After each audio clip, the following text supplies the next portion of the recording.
Rain is falling, and it has been falling for hours.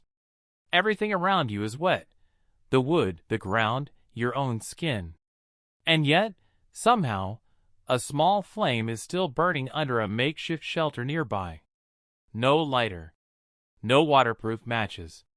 Just people who have kept this fire alive through storms for longer than you've been able to count. How? You already know fire mattered enormously to your ancestors: warmth, protection, cooked food. What's easy to forget is that fire is fragile. It needs dry fuel and oxygen, exactly the two things a hard rain tries to take away. For a huge stretch of human history, the real skill wasn't just making fire.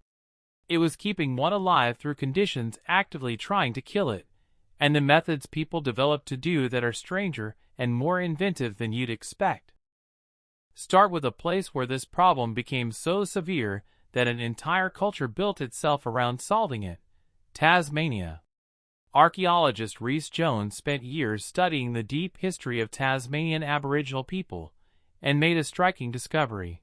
By the time Europeans arrived, Tasmanian Aboriginal communities appear to have had no method of making fire from scratch at all. No friction drilling, no percussion sparking. And yet, they had reliable fire, every single day, in one of the coldest, wettest environments in the region. How is that possible? They never let it go out. Fire was carried, not created, smoldering embers transported from camp to camp, tended constantly, for what may have been generations. Picture what that actually requires. If your fire dies, in a place with no reliable backup method to start a new one, you don't just lose warmth for a night. You potentially lose access to fire entirely, for you and everyone depending on you, until you can borrow an ember from another group, if one happens to be nearby. That single fact reframes everything about how seriously fire had to be protected. It wasn't a convenience. It was closer to a living thing, passed hand to hand, generation to generation, that could genuinely die. So how do you keep something that needs dry air alive in the middle of a storm? The first answer is architecture. Rock overhangs and cave mouths were prized camp locations specifically because they kept both people and fire dry while still allowing smoke to escape. Where no natural shelter existed, simple angled windbreaks made of bark, branches, and hide could be built specifically to shield a low flame from direct rain and wind, angled just enough to let smoke vent without letting water in. The second answer is fuel selection, and this is where real botanical knowledge, the kind that took generations to accumulate, became critical. Not all wood behaves the same in wet conditions. Standing deadwood, wood that died while still upright rather than lying on wet ground, was, and still is, dramatically more likely to burn even after rain, because it dries from the inside out and rarely gets fully saturated the way fallen wood does.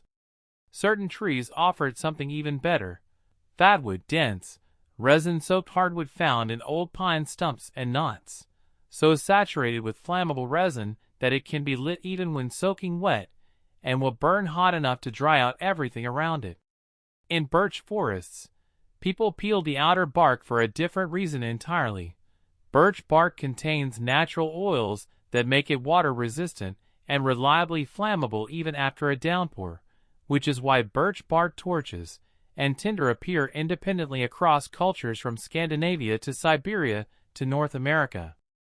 There's remarkable direct physical evidence for how seriously people took fire-starting materials specifically. In 1991, hikers discovered the frozen body of a man now called Otzi, preserved in ice in the Alps for roughly 5,300 years. Among his possessions, researchers found pieces of Fomes fomentarius, commonly called tinder fungus, along with pyrite for striking sparks. This fungus, when properly dried and prepared, could smolder for extended periods, holding a coal-like ember that could be nurtured back into open flame later, even after being carried some distance. Otzi wasn't just carrying flint and pyrite to make a spark. He was carrying the specific material needed to catch and hold that spark once he had it, engineered, in effect, from a fungus most people would walk straight past without a second glance. But holding an ember in your hand only works for so long. Cultures across the world independently solve the problem of transporting fire over real distances, sometimes for days, through active rain, by building portable containers for it. Hollowed animal horns, packed with smoldering punk wood, the soft, slow-burning material found in decaying tree trunks, could carry a live coal for hours while sealed against wind and wet. In parts of Southeast Asia, hollow bamboo tubes served the same purpose, an ember nested in ash and moss, plugged just loosely enough to breathe. Some indigenous groups in North America carried fire on long journeys inside clay pots or woven, clay-lined baskets, the ember bedded in ash, which acts as an extraordinarily effective insulator and slowly fed. The specific material changed by region, horn, bamboo, clay, shell, gourd, but the underlying engineering was identical everywhere it appeared. Insulate the coal, starve it of enough oxygen to slow its burn without smothering it entirely, and check it often enough that it never quite goes out. Here's the counterintuitive part. You might assume the goal, always, was a big roaring fire. In genuinely wet, difficult conditions, the opposite was often true. A small, carefully protected ember, kept alive under cover, using minimal fuel, was far more valuable and far more achievable than trying to maintain a large flame exposed to weather. The skill wasn't dramatic. It was patient, unglamorous tending, someone checking on a small glowing coal every so often, feeding it just enough dry material to survive, hour after hour, through an entire storm.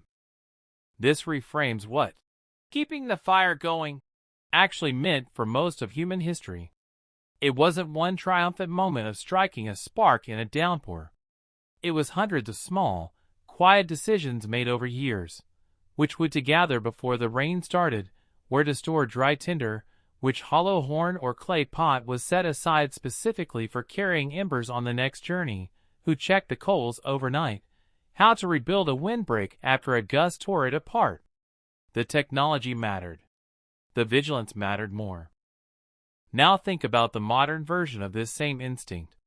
You probably don't tend an ember through a rainstorm, but you likely still do something remarkably similar, charging your phone before you need it, keeping a backup battery, checking the weather before you leave the house, all quiet, unglamorous preparation against a resource or connection you don't want to lose. The stakes are different. The underlying behavior, protecting something essential against conditions that could take it from you, is exactly the same instinct that once kept a small coal alive through an ice age storm, carried for miles inside a hollowed horn, packed in ash, breathing just enough to survive. Rain is falling, and it has been falling for hours. Somewhere, under cover, a small flame that should have gone out hours ago is still burning, because someone, quietly, patiently, refused to let it die. That instinct, protecting a fragile, essential thing through conditions designed to extinguish it, is one of the oldest continuous habits in the human story, and it's still running in you, whether or not you've ever thought to notice it.